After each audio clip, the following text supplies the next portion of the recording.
vanilla cherry cupcakes. Now, just use a white box cake mix if you want.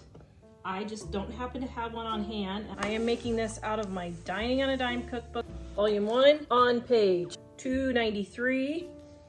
It is absolutely delicious. I've got my baking powder and my salt. And normally I get all my dry ingredients just kind of mixed together first. Now, like I said, a box cakes mix is perfectly fine. I just don't have one on.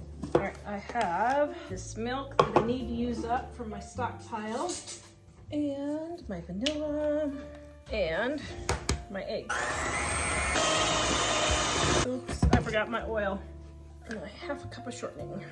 And I'm throwing in just a little bit of butter. This isn't even close to my original recipe.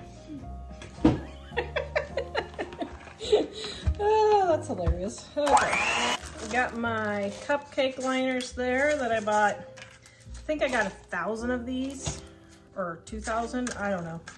Whatever 3 packages of this is for $1 at a yard sale, so I will never run out of cupcake liners in my entire life.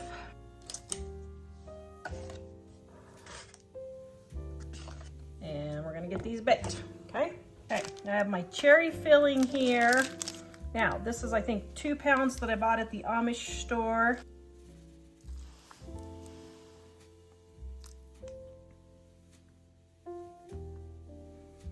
Had a request for cream cheese, so I was like, all right, if you wanted to make this cream cheese frosting even more creamier, you could take a brick of cream cheese and mix it with this if you want, but this is just cream cheese flavored.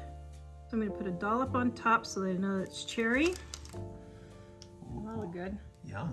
Oh, yum. You see the ones at the bakery that have a little hole in the side? That's why. That's exactly how they make it. Yep. There's nothing special they're doing that you're not doing, right? Nope.